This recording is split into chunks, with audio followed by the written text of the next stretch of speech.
সুপ্রভাত বন্ধুরা, আজ হলো 28 আগস্ট, 10 ভাদ্র, 14 রবিউল আউয়াল, শুক্রবার। আজকের সকালের বিশেষ বিশেষ খবরগুলি হলো: 31টি আসনে জয় পরাজয়ের ব্যবধানের চেয়ে এসআইআরে বাদ পড়া ভোটার বেশি। উঠল বড় প্রশ্ন, পশ্চিমবঙ্গে কি ফের বিধানসভা নির্বাচন হতে পারে? নেপালে মৃত্যু মিছিল, উদ্ধার 395 দেহ, নিখোঁজ 1384, বিপর্যস্ত যোগাযোগ ব্যবস্থা, এক ভয়ঙ্কর অবস্থা নেপালে।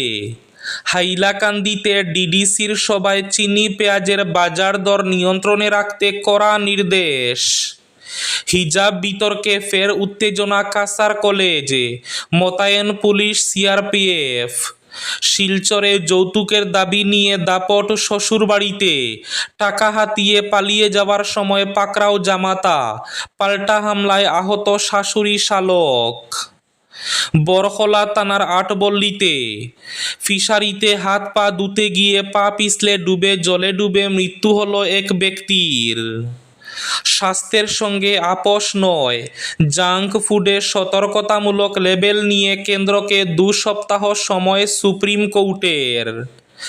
রাজ্যে জিমে শরীরচর্চার সময় এক চিকিৎসকের মর্মান্তিক মৃত্যুর ঘটনায় তীব্র চাঞ্চল্য। বাংলাদেশ থেকে জঙ্গি কার্যকলাপের আশঙ্কা, সতর্ক উত্তর পূর্ব, বললেন মুখ্যমন্ত্রী। বেসরকারি চিকিৎসকের প্রেসক্রিপশনে করিমগঞ্জ সিভিলে কোনো পরীক্ষা করা যাবে না, নতুন ফরমান যুগ্ম স্বাস্থ্য সঞ্চালকের। এবং থাকবে আজকের বরাক উপত্যকার 3 জেলার আবহাওয়ার খবর। তাহলে বিস্তারিত খবরে যাওয়ার আগে অবশ্যই ভিডিওটিতে একটি লাইক করে চ্যানেলটি সাবস্ক্রাইব করে পাশের বেল আইকনটি বাজিয়ে রাখবেন এবং ফেসবুক পেজটি ফলো করে ভিডিওটি অবশ্যই শেয়ার করবেন যাতে সঠিক তথ্যগুলো সবার কাছে পৌঁছাতে পারে।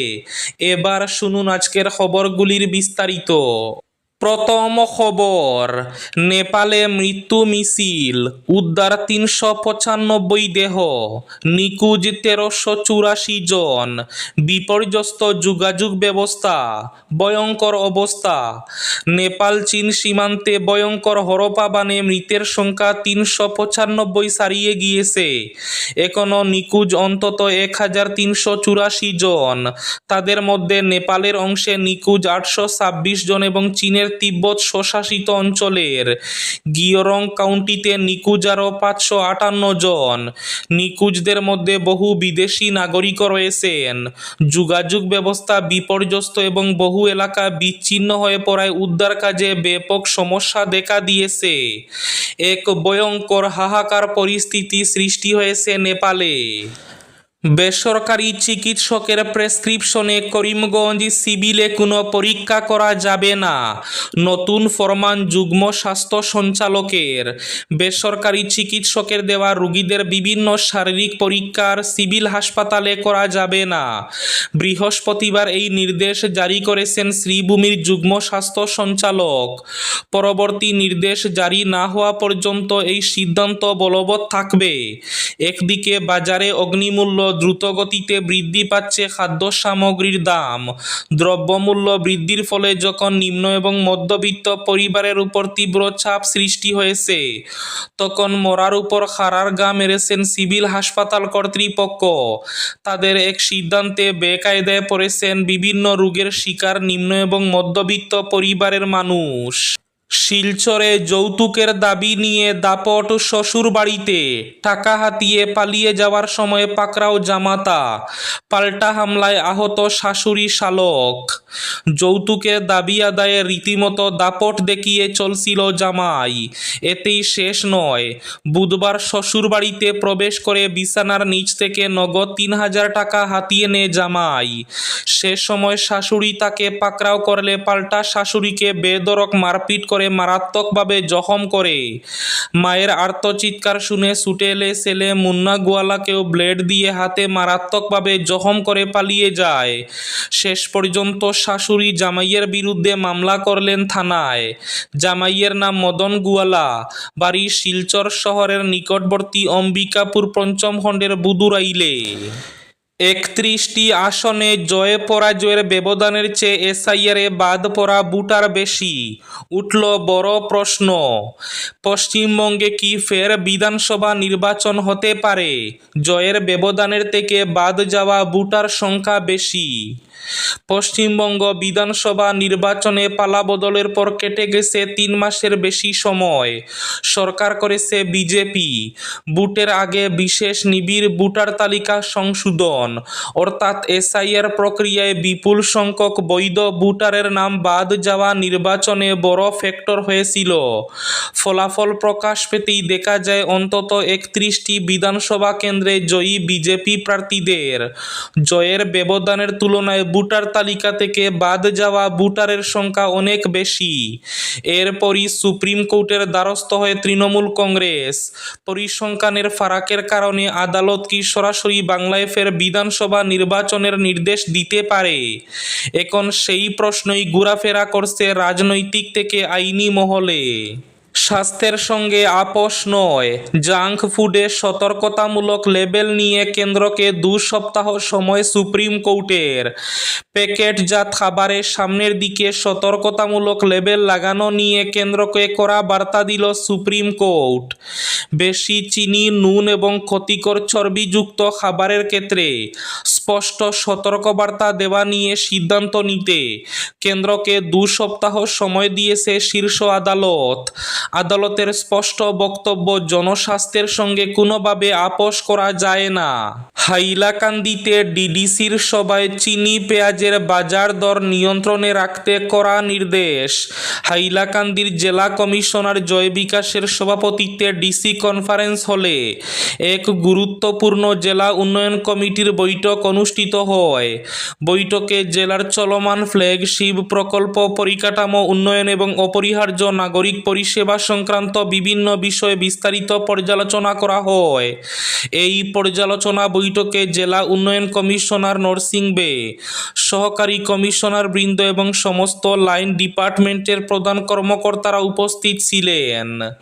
বৈঠকে জেলা কমিশনার বিভাগীয় কাজের পুঙ্খানুপুঙ্খ পর্যালোচনা করেন এবং সরকারের সমস্ত জনকল্যাণমুখী প্রকল্পের সময়োচিত এবং সুচারু বাস্তবায়নের উপর বিশেষ জোর দেন। চিনি এবং পেঁয়াজের মতো নিত্য প্রয়োজনীয় দ্রব্যের বর্তমান মূল্যবৃদ্ধি নিয়ন্ত্রণে বাজার দর কঠোরভাবে তদারকি করার জন্য সংশ্লিষ্ট কর্মকর্তাদের নির্দেশ দেওয়া হয়। হিজাব বিতর্কে ফের উত্তেজনা কাছাড় কলেজে, মোতায়েন পুলিশ, সিআরপিএফ। হিজাব বিতর্ক পিছু ছাড়ছে না কাছাড় কলেজের। দুদিন যেতে না যেতে বৃহস্পতিবার ফের 2 ছাত্রগোষ্ঠীর মধ্যে উত্তেজনা দেখা দেয়। এক পক্ষের দাবি কাছাড় কলেজে কোনো অবস্থায় হিজাব মেনে নেওয়া যাবে না, পক্ষান্তরে অন্য পক্ষ এই দাবি মানতে নারাজ। এহেন চাপা উত্তেজনার মধ্যে পরিস্থিতি সামাল দিতে বৃহস্পতিবার সকাল থেকে কলেজ চত্বরে পুলিশ ও সিআরপিএফ মোতায়েন করা হয়েছে। ছুটে আসেন শিলচরের সার্কেল অফিসারও। নিরাপত্তা বাহিনীর কড়া নজরদারি থাকায় এদিন কোনো অপ্রীতিকর ঘটনা ঘটেনি। বাংলাদেশ থেকে জঙ্গি কার্যকলাপের আশঙ্কা, সতর্ক উত্তর পূর্ব, বললেন মুখ্যমন্ত্রী হিমন্ত বিশ্ব শর্মা। বাংলাদেশের মাটিতে সক্রিয় ইসলামিক জঙ্গি সংগঠনগুলির কাছ থেকে অসম সহ উত্তর পূর্বের রাজ্যগুলি ক্রমশ নিরাপত্তাজনিত হুমকির মুখে পড়ছে বলে দাবি করলেন মুখ্যমন্ত্রী।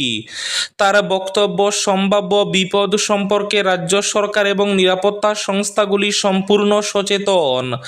ভারত বিরোধী কার্যকলাপে যুক্ত সন্দেহভাজন নেটওয়ার্কগুলির বিরুদ্ধে ইতিমধ্যে ব্যাপক অভিযান শুরু হয়েছে।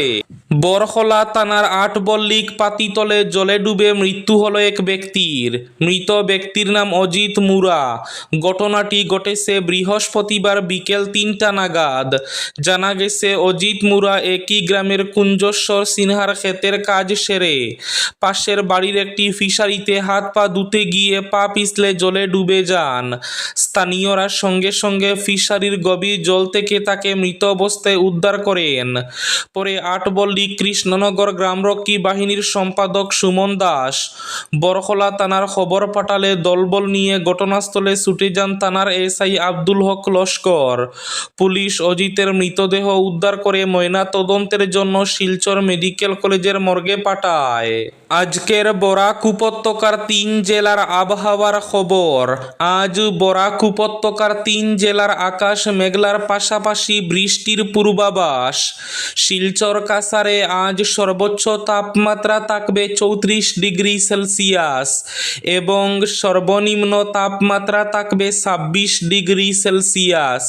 শ্রীভূমি তথা করিমগঞ্জ জেলায় আজ সর্বোচ্চ তাপমাত্রা থাকবে 34 ডিগ্রি সেলসিয়াস এবং সর্বনিম্ন তাপমাত্রা থাকবে 27 ডিগ্রি সেলসিয়াস।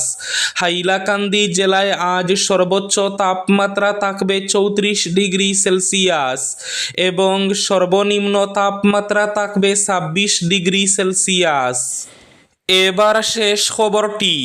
জিমে শরীরচর্চার সময় এক চিকিৎসকের মর্মান্তিক মৃত্যু। রাজ্যের নোয়াগাঁও শহরের একটি জিমে শরীরচর্চা করতে গিয়ে মর্মান্তিক মৃত্যু হলো এক চিকিৎসকের। মৃত চিকিৎসকের নাম ডক্টর শাহিন রহমান। তিনি নোয়াগাঁও মেডিকেল কলেজের সামূহিক চিকিৎসা বিভাগের সহযোগী অধ্যাপক হিসাবে কর্মরত ছিলেন। জানা গেছে, জিমে শরীরচর্চা করার সময় হঠাৎ অসুস্থ হয়ে পড়েন ডক্টর রহমান। ঘটনাকে কেন্দ্র করে জিমে চাঞ্চল্যের সৃষ্টি হয়। পরবর্তীতে তাকে চিকিৎসার জন্য নিয়ে যাওয়া হলেও শেষ রক্ষা হয়নি বলে জানা গেছে। এই ঘটনায় নোয়াগাঁও মেডিকেল কলেজের চিকিৎসক, শিক্ষক ও স্বাস্থ্যকর্মীদের মধ্যে শোকের ছায়া নেমে এসেছে। এই ছিল আজকের সকালের বিশেষ খবরগুলি। ভিডিওটি অবশ্যই লাইক করে শেয়ার করে দেবেন।